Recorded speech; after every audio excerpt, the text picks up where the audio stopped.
to what your game plan was and how you envisioned that fight before? Well, so the game plan for tonight was to stay up, to do my striking actually. The fact is that the first thing she threw was that middle in my ribs at the exact place where I had like a rib that was, funny, and I was like, oh no, that cannot happen. So obviously I had to recover and rethink everything at that moment. So I kind of follow, I don't know, her move or I don't know what, but yeah, I was just thinking, and I wanted to do more of my Muay Thai, to be honest, so I did some in the second round, and anytime that was about to go on the ground, I was preparing ever to ground and pound and finish with that, or ever ground and pound and take any submission that will come my way, so yeah. In that first round, it was obviously very grappling heavy. She threatened some submissions. I think you threatened with an arm bar in there. So I guess like when you wanted to showcase your Muay Thai and then she takes you down, was anything in there threatening, just especially with the ribs and everything? When she was on top of me, you mean? To be honest, I didn't feel that she was that physical. I think I had the physical advantage over her, especially in terms of, muscular mass and all of that. So she wasn't that heavy, but when I was on the ground, I was like, okay, I'm gonna try, I try to do, to sweep her and get back, standing, or try to get a dominant position, or I was keeping her against me, with me, on the ground, so the ref can make us stand up. And it was not really threatening. I was just playing the time, kind of. Then in the second round, you came out very aggressive. It seemed to catch her off guard because she had to step back a bit. I guess, what did your coaches tell you between rounds to just kind of run at her, right? They just told me I was losing the round, and I was quite unhappy with that. I mean, I don't know if it was obvious, because sometimes you are in the fight, you just don't realize. And that's right, that even though she was doing nothing when she was on top of me, that's still control time, that I was losing. So they were like, okay, now you're losing that first round, and before, sometimes I used to tell myself, oh damn, I'm losing, and I was like, oh, it's okay, I have 2 whole rounds of 5 minutes, so let's go, but it has to be now, so that's what, happened. And you called out Eileen Perez. What specifically about that fight do you like? Oh, nothing. I actually like nothing as a fighter. No, I have to be honest, she improved some of her striking. It was shit before, now it is less shit. I will be happy to compare my wrestling to hers, but I'm pretty sure mine will be better. And I called her out because, there is that conversation over the ranking, and how in the Bantamweight division it changed a lot. And I think she came in that ranking for absolutely no reason. She's been ranked, and I know that because, in UFC Paris, she was fighting, and she was in the fight after me, while I'm the French fighter, but whatever. And she's been ranked, and after that she gained some places in the ranking for no reason, because Daria isn't ranked still, not today, and then she has the opportunity to have someone ranked, and she clearly win against that person. That was okay fight, and now I'm like, okay, I'm just looking at the ranking. If you have a look yourself, I cannot fight Jacqueline again right now, and I would love to see her at the top and me at the top, because she is a fighter. She's a wonderful fighter, and there is no a lot of women as her in that ranking. I mean, I'm not talking about the top, because the very good fighter for me are Norma, Macy, very technical, and her, because she's a spot ranked 7, I'm 13, very soon next month I think 11 and 10, so Cupcake and Santos are fighting, so I'm just okay, I'm looking at the ranking, and well, Eileen is a good choice, I think. Then just last one for me, I have to ask about the weigh-in. You came a little overweight, so I guess what happened there?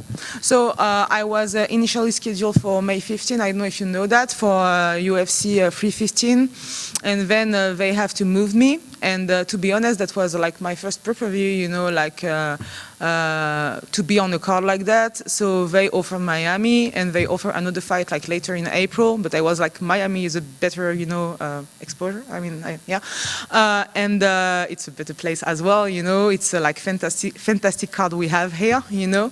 And of course, I had to make some change, and I had some stuff that wasn't under my control, and I did my best, and I think everybody in that followed me from the UFC staff can, you know, testify from that. Until the very last minute, I did everything to lose that last 600 grams, you know, but it was just, I needed a little more time that I didn't have. But next time it will be different, because we learned a lot with my coach about the process that actually work with me.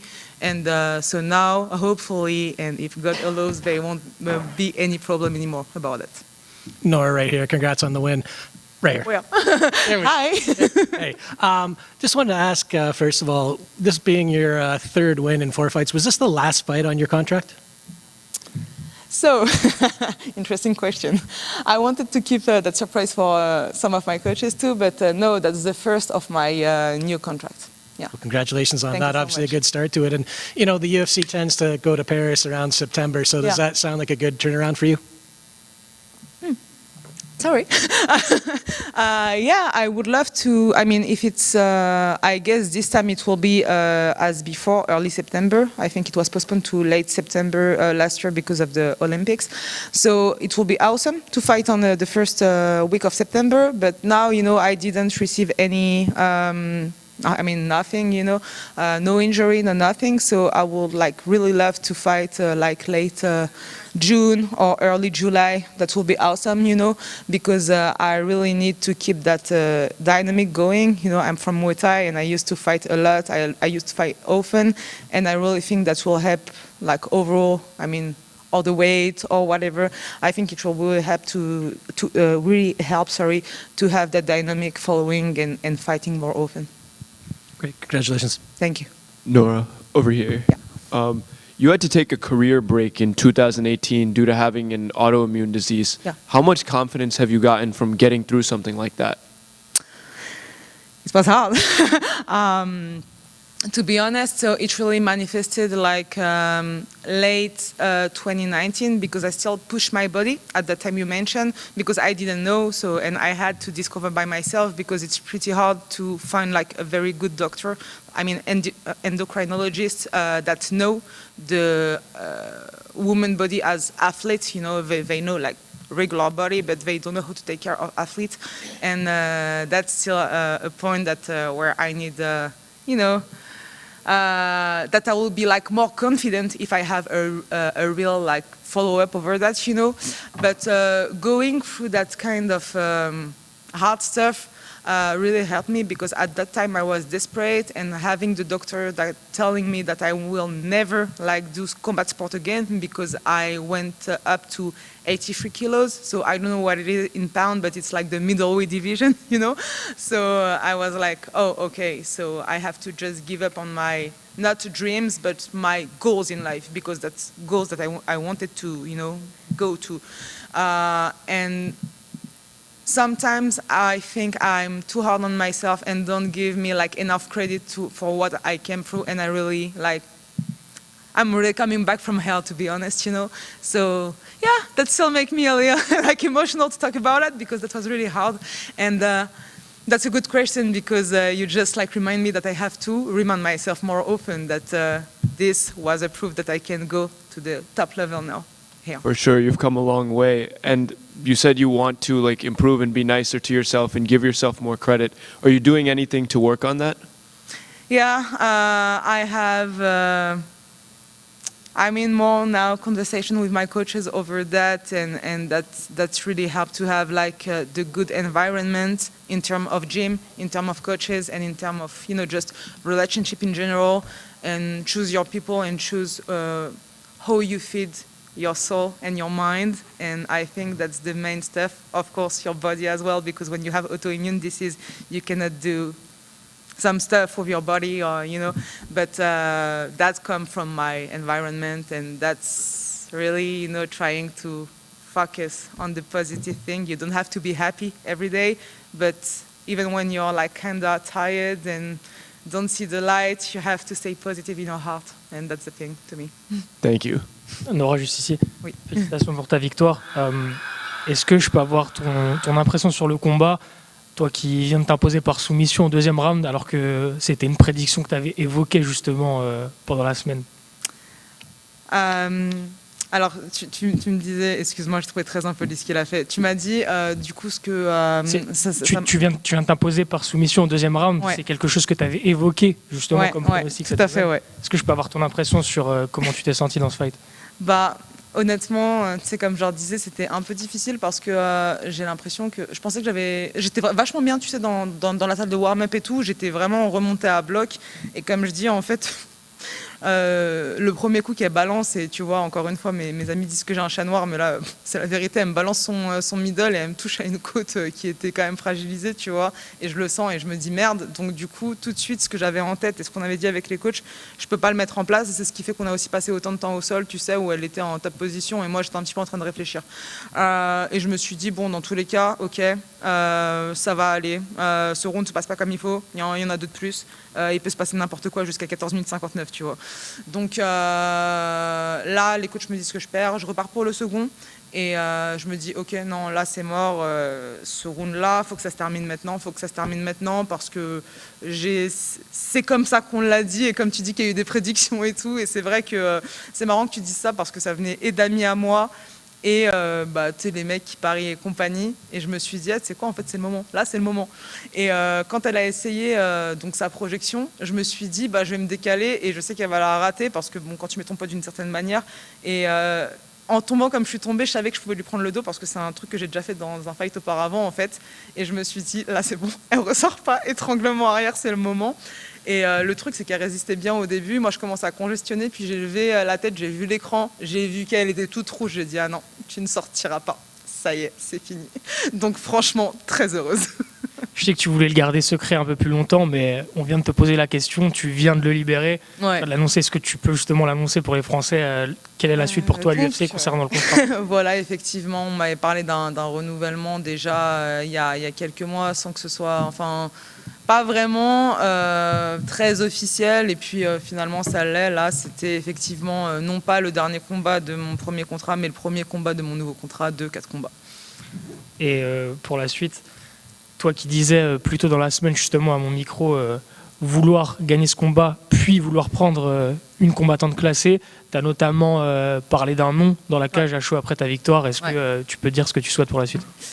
Donc là, effectivement, je suis classée 13e. Je regarde l'état du classement et il y a plein de super combattantes que je voudrais affronter, mais qui sont un petit peu plus haut. Donc, tu vois, jusqu'au place 6, tu vois, notamment Norma qu'on a croisée ici à l'événement, qui est une combattante fantastique, très forte. Macy Chiasson aussi. Mais donc, du coup, étape par étape, moi, ce qui m'intéresse d'abord, ça aurait été, tu vois, parmi tous les noms qui ont marqué la catégorie bantamweight, il y a Germaine de Randami que j'ai pas pu affronter, du coup, qui a pris sa retraite. Ensuite, il y a un autre nom qui a pris sa retraite, et je me suis dit, bon, elles s'en vont toutes, mais il reste quand même je vais y arriver, donc Cupcake, Misha Tate, et parmi les femmes qui ont marqué l'histoire, et c'est vrai que c'est un nom que j'aimerais affronter. Maintenant, elle est programmée pour dans 3 semaines, donc je ne sais pas si c'est son dernier fight ou pas. Je pense qu'elle recombattra pas avant un moment, et quand tu regardes, pareil, autour, tu as Aileen qui, effectivement, m'avait, pour info, call-out à un moment où j'étais devant elle dans le classement Tapologie. Je n'avais pas trop calculé parce que pas forcément intéressante. Là, pour des raisons qui nous restent mystérieuses, elle est montée dans le classement, puis elle a fini par affronter une fille classée début d'année, elle a gagné. Je pense que c'est un très très bon match-up que plein de personnes avaient déjà mentionné, d'avoir Aileen face à moi et de voir ce que ça donne. Super, merci beaucoup. Merci à toi. Good. Perfect. Thank you everybody.